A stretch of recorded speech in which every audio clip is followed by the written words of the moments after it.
राष्ट्रीय स्वयंसेवक संघ के शताब्दी समारोह के अवसर पर बुधवार प्रधानमंत्री नरेंद्र मोदी ने कहा कि आज भारत की एकता और सामाजिक समरसता के सामने बाहरी घुसपैठ से भी बड़ा खतरा देश के भीतर हो रहा जनसंख्यक परिवर्तन है। पीएम मोदी ने चेतावनी दी कि घुसपैठ और बाहरी ताकतों ने लंबे समय से देश की एकता के लिए खतरा पैदा किया है, लेकिन आज बड़ी चुनौती जनसंख्यिकी परिवर्तन से आ रही है, जो सामाजिक समानता को कमजोर कर रहे हैं।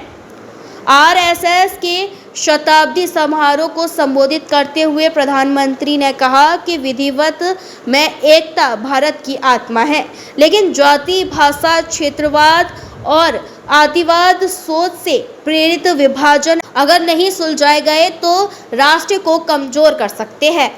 उन्होंने कहा कि भारत की आत्मा हमेशा से विधिवत में एकता रही है और चेतावनी दी कि यदि इस सिद्धांत को तोड़ा गया तो राष्ट्र की शक्ति भी कमजोर हो जाएगी।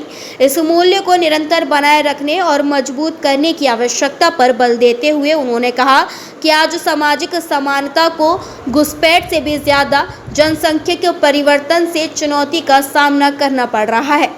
प्रधानमंत्री मोदी ने कहा कि घुसपैठ लंबे समय से एक चुनौती रही है, लेकिन जनसंख्या में हो रहे बदलाव उससे भी बड़ी चुनौती बनकर उभर रहे हैं। उन्होंने कहा कि लाल किले से मैंने डेमोग्राफिक मिशन की घोषणा इसलिए की थी क्योंकि यह मुद्दा देश की आतंकी सुरक्षा और भविष्य की शांति से जुड़ा हुआ है।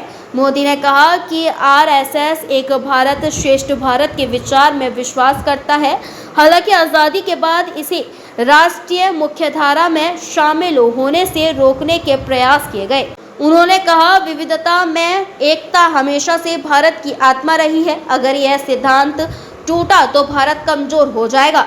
चुनौतियों के बावजूद आरएसएस मजबूती से खड़ा है और निरंतर राष्ट्र की अथक सेवा कर रहा है।